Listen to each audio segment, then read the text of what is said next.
pessoal, hoje falaremos sobre o exame de ectoscopia. Para tornar o assunto mais didático, nós dividimos o vídeo em 3 partes, que abordarão o que é ectoscopia, qual a importância desse exame e como realizá-lo.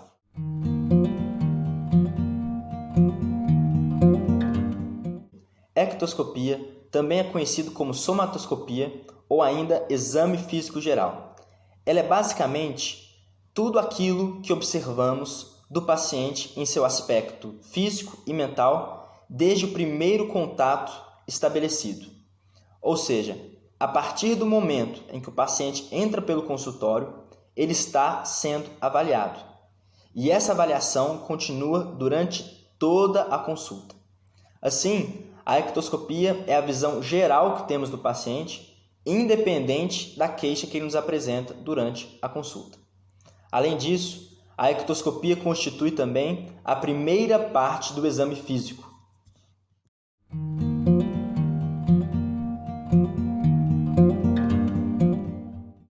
Parafraseando Porto, do livro Introdução à Semiologia Médica, quando o médico olha o paciente, ele está fazendo 2 coisas: inspecionando seu corpo, que é a parte técnica, ao mesmo tempo em que vê a pessoa que se sente doente, que é o componente psicológico. Isso se faz através da anamnese, mas também através da ectoscopia. A ectoscopia ela é fundamental porque é através dela que o médico consegue desenvolver o chamado olhar clínico para o paciente. O que é esse olhar clínico? É a capacidade de perceber alguma anormalidade, mesmo que ela não tenha sido apresentada durante a queixa principal do paciente. Ou seja, muitas vezes, alguns problemas, algumas alterações não são percebidas pelo paciente, mas o médico, através desse olhar clínico, ele consegue detectar.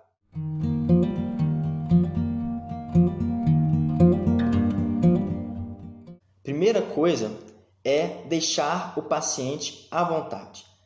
A ectoscopia é a primeira parte do exame físico, né? Então, a gente sabe que o exame físico, a inspeção e o toque, ele envolve constrangimento para a pessoa. Então, a gente não pode agravar isso, né? Então, como que a gente pode fazer? Por meio de um local reservado e bem iluminado, né? O paciente precisa ver o seu cuidado, ele precisa ver a sua higienização. Então, ele precisa ver você, por exemplo, lavando as mãos, enxugando as mãos, aquecendo as mãos antes de tocar nele, né? É necessário que você explique todo o procedimento do exame físico antes de realizá-lo, né? Então, tudo que você for fazer, você não pode pegar o paciente de surpresa ou não pode fazer algo que seja imprevisível. O paciente precisa saber o que será feito, né? Precisa tomar conhecimento disso. Além disso, é importante lembrar que é necessário sempre desnudar a área que será examinada. Então, nunca a área a ser observada pode ser observada com roupa por cima. É necessário retirar ao menos a área que vai ser observada, é necessário ser desnudada. E para isso também é importante conversar com o paciente, sempre falar, explicar ao paciente. A segunda coisa tem a ver com a posição do paciente. O paciente ele será observado em decúbito, sentado, em pé e caminhando, né? A gente vai começar a observar o paciente sentado ou deitado, da forma como ele se sentir mais confortável. Depois, em pé e caminhando. É importante lembrar também que, apesar, você deve ter percebido que a ectoscopia é um exame da maior parte de inspeção, né? Ele é baseado mais no sentido visual. Porém, ele pode requerer também a palpação, por exemplo, quando houver um achado de edema, um linfonodo aumentado, ou também uma ausculta, no caso de uma circulação colateral, né? Então, às vezes, envolve também a ausculta. Então, para o assunto se tornar mais palpável, nós vamos apresentar os segmentos que serão avaliados durante a ectoscopia. Quais são eles? O primeiro deles é o estado geral do paciente. O estado geral do paciente é o impacto da doença sobre o indivíduo. Ele pode ser classificado como um bom estado geral, né? A sigla BEG é bom estado geral. Um estado geral regular ou um estado geral ruim. O biotipo dele, a segunda coisa, ela não deve ser confundida com a altura, e são o longilíneo, mediolíneo e brevilíneo. As fáscies, pode ser uma fáscie atípica. Uma fáscie atípica é uma fáscie normal. E uma fáscie típica, que indica alguma normalidade, ou seja, uma fáscie típica de alguma anormalidade. Observar também o nível de consciência, que se refere à orientação da pessoa no tempo e no espaço. O paciente pode se encontrar vigil, bem orientado, ou obnubilado, por exemplo, quando apresenta alguma confusão mental. A postura do paciente, a postura corporal do paciente, é uma postura boa, é uma postura ruim ou uma postura sofrível, também deve ser avaliado. A atitude também deve ser avaliada. O que seria a atitude? É a posição que o paciente adota no leito a fim de conseguir algum alívio ou conforto. Então, as atitudes clássicas que nós temos é a posição de cócoras, para alívio de uma hipóxia generalizada, e a posição glenopeitoral, que também é conhecida como prece maometana, porque se assemelha à posição de prece feita pelos muçulmanos. Outro ponto importante é o tegumento, o tegumento que pode ser avaliado, que são avaliados no tegumento a pele e as mucosas externas, os pelos e os fâneros, as manchas, marcas ou máculas, na pele. E o que deve ser avaliado aí? A coloração, se está normocorada ou hipocorada, anictérico ou ictérico, acianótico ou cianótico, e a hidratação, se está úmida ou seca. A marcha também deve ser avaliada. O que tem a marcha? A marcha tem a ver com o andar do paciente. Então, a partir do momento que ele entra no consultório e senta na cadeira, nesse momento a marcha já pode ser avaliada, e o tipo de marcha pode ser avaliado também. O grau de hidratação do corpo, quando a gente fala de desidratação, a desidratação ela pode ser leve, com uma perda de peso abrupta menor ou igual a 5%, pode ser uma desidratação moderada, com uma perda de peso menor ou igual a 10%, e quando ocorre uma desidratação grave, quando há uma perda de mais de 10%. Tá? E o estado nutricional também está relacionado com a desidratação, o grau de hidratação.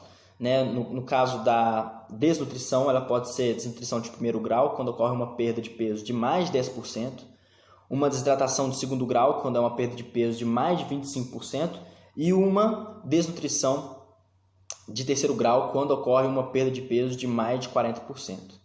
Tudo bem? Observar também a musculatura do paciente, quanto à atroficidade, se é uma musculatura hipertrofiada ou uma musculatura atrofiada, a tonicidade da musculatura também, se é uma musculatura rígida, se é uma musculatura flácida. Observar os movimentos involuntários, por exemplo, os tremores, que são rítmicos, e os movimentos coreíticos, que são movimentos arrítmicos. Tem os tiques, tem vários tipos de movimentos involuntários, A circulação colateral, também é importante observar se há algum tipo de circulação colateral, alguma engurgitamento dos vasos em regiões, por exemplo, da barriga, do abdômen, do tórax, do pescoço. Então, se há algum engurgitamento dos vasos, porque ocorre ali um bloqueio do fluxo venoso, e aí há um desvio do fluxo para as colaterais. Então, o que vai acontecer é um engurgitamento em regiões que não são comuns de ver vasos ali, Então, ficar atento nessas regiões do abdômen, do tórax e do pescoço. Também observar edema, o edema, que é o acúmulo de líquido no espaço intersticial. Ver se ele enquanto ao edema, ver a localização do edema, ver a intensidade do edema, verificar ali a fóvea ou depressão. Você vai apertar o edema. Por quê? Por meio disso, você vai ver a consistência do edema. Você vai ver se o edema é duro, se ele é mole. Você vai conseguir ver também a elasticidade do edema. Se é um edema elástico, ou seja, você aperta e ele volta. Ou se ele é inelástico, você aperta e ele fica. Você vai conseguir ver a sensibilidade do edema, se é um edema doloroso ou não. E ver a temperatura também do edema. A ectoscopia ela também vai incluir os dados antropométricos, que são o peso, a altura, a circunferência abdominal e o IMC. E os dados vitais, né, que é a frequência cardíaca, frequência de pulso, pressão arterial, frequência respiratória e a temperatura corporal. Por fim, um registro padrão aí de uma ectoscopia normal para se registrar no prontuário seria paciente com bom estado geral, alerta, ativo, orientado no tempo e no espaço, face atípica, atitude típica, mediolíneo ou normolíneo, nutrido com mucosas coradas, anictéricas, acianóticas e hidratadas, pele e mucosas sem alterações, sem edemas ou situações colaterais. Em seguida, adicionar os dados vitais e antropométricos do paciente. É isso. Espero que esse vídeo tenha te ajudado a aprender um pouco mais sobre a ectoscopia e sobre como esse exame é importante para a nossa formação, nosso desenvolvimento de um olhar clínico para o paciente. Até mais.